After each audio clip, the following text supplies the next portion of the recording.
Assalamualaikum warahmatullahi wabarakatuh. Selamat datang di mata kuliah pengantar bakteriologi 2 yang akan disampaikan oleh saya sendiri, Penny Patricia SPDMK. Semoga bisa disimak ya.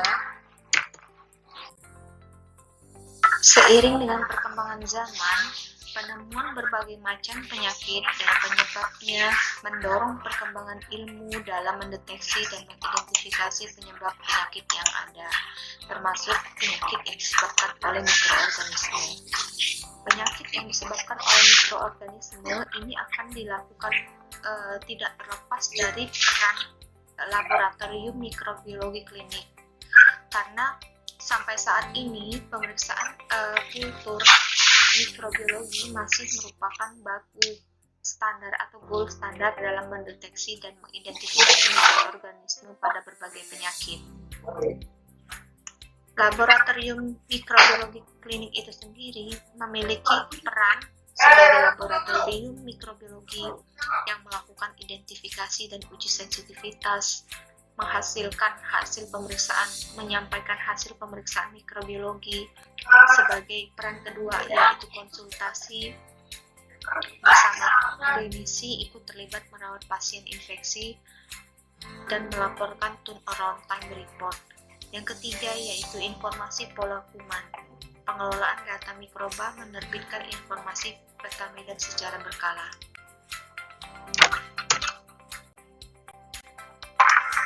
Tugas laboratorium mikrobiologi klinik adalah mengidentifikasi secara tepat mikroba patogen, penyebab infeksi nosokomial, mengerjakan tes kepekaan, melacak jenis mikroba patogen pencemar, baik di setiap unit lingkungan rumah sakit, khususnya ruangan, bangsal, ataupun kamar perawatan, pemeriksaan mikrobiologi terhadap petugas, menetapkan antibiotik yang tepat untuk menanggulangi infeksi melalui tes resistensi.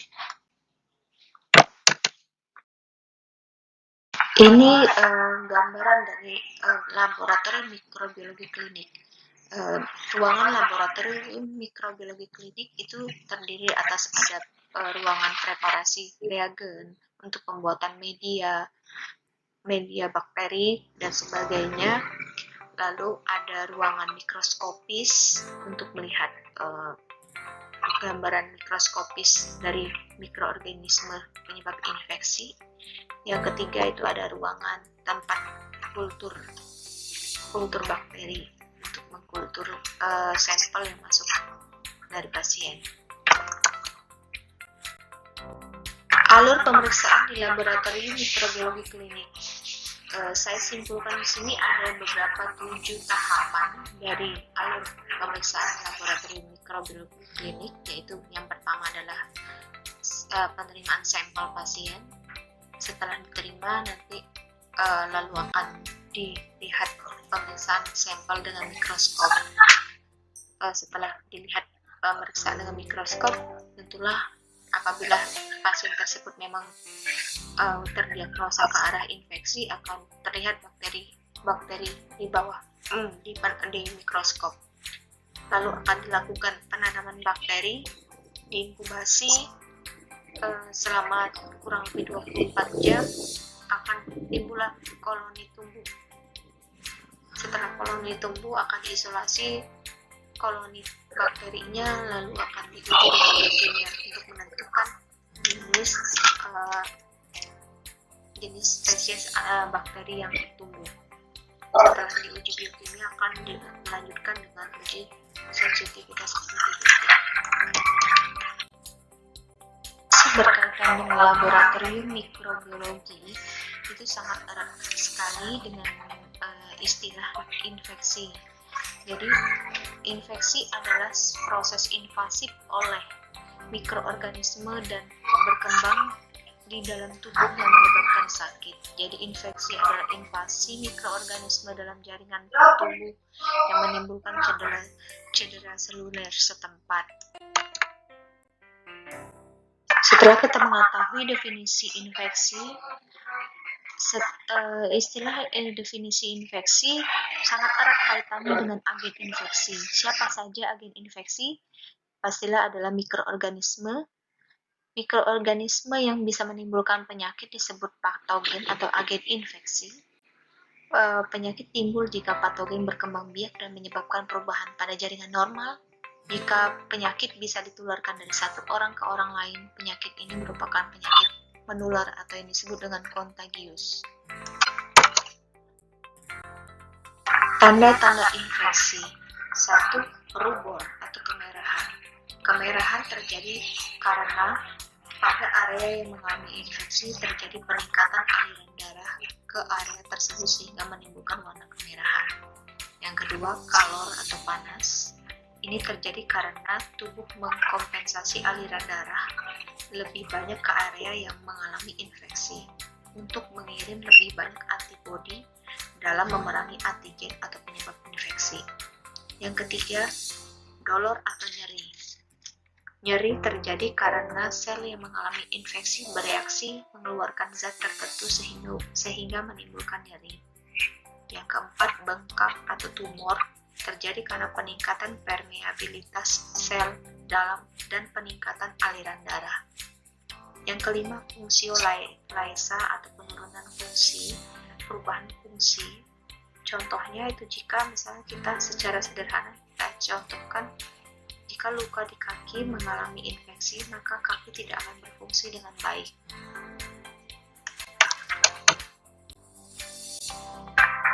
Agen penyebab infeksi diantaranya yaitu bakteri, virus, fungi, parasit, maupun digensia.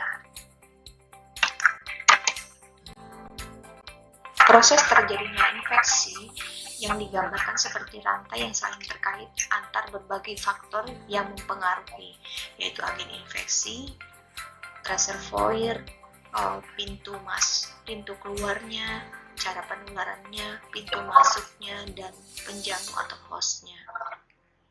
Selama terjadi proses infeksi juga, tubuh kita mengalami namanya ada istilah inflamasi, di mana gambarannya pengiriman leukosit ke lokasi kerusakan jaringan, marginasi leukosit dalam pengaliran darah, mendaratnya leukosit pada dinding endotel vaskuler dengan menggelinding di sepanjang endotel. Leukosit terhenti dan melekat pada reseptor di permukaan endotel. Lalu yang terakhir terjadi ekstravasasi keluar dari vaskuler leukosit dengan cara bergerak amoeboid menembus gap dinding endotel dan membran basal. Inilah gambaran rantai infeksi yang sudah saya jelaskan pada slide sebelumnya. Jadi dia ada sumbernya, bisa dari manusia, air, dan larutan, obat ataupun perawatan. Lalu ada penyebab infeksinya tadi, bakteri, jamur, virus ataupun parasit. Nah, siklus ini saling berkaitan dan berputar selama bisa terjadi infeksi.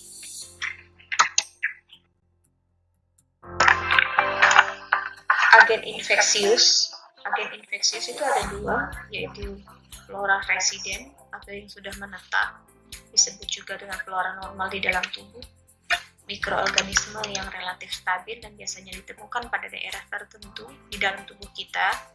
Jadi setiap bagian dari tubuh kita ini terdapat adanya flora normal. Yang kedua itu flora transien atau sementara. Jadi mikroorganisme non patogen atau bisa juga menjadi patogen atau potensial menjadi patogen. Sumber infeksi bisa melalui manusia, ditemukan di kulit, saluran nafas, mulut, alat kelamin atau vagina maupun usus. Dari lingkungan itu bisa berasal dari makanan, air, feses ataupun objek tertentu lainnya. Dan ini itu ada pintu keluar atau port of exit. Lalu ada metode penyebarannya melalui penyebaran langsung maupun tidak langsung, penyebaran melalui media ataupun vektor seperti lalat,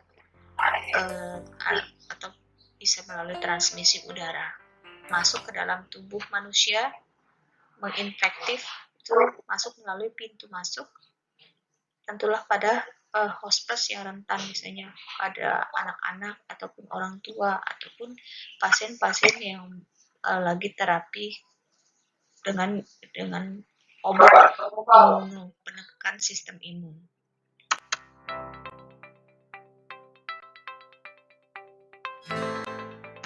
Empat periode proses infeksi. Proses infeksi terjadi secara progresif dengan sangat cepat dan secara umum. Proses infeksi itu terdiri dari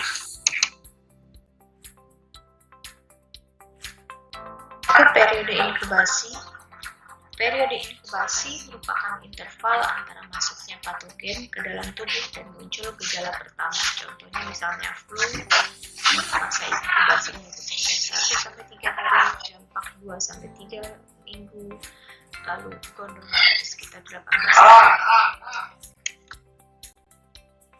Tahapan kedua yaitu tahapan prodromal. Tahapan prodromal merupakan interval dari mulainya tanda dan gejala non-spesifik muncul seperti masker, demam ringan, keletihan, sampai gejala yang spesifik. Selama masa ini, mikroorganisme tumbuh dan berkembang dan pasien dapat menyebarkan penyakit kepada orang lain. Periode ketiga yaitu tahapan sakit. Jadi pasien mulai menampakkan tanda dan gejala yang spesifik yang sesuai dengan jenis infeksinya, contohnya seperti faringitis dimanifestasikan dengan sakit tenggorokan, mumps dimanifestasikan dengan sakit telinga, demam tinggi, pembengkakan kelenjar paratiroid, dan salivah. Periode yang terakhir adalah periode keempat, pemulihan atau periode konvalensi. Gejala menurun sampai individu kembali normal atau sembuh. Jadi pasien memperlihatkan kesembuhan dengan hilangnya tanda dan gejala infeksi.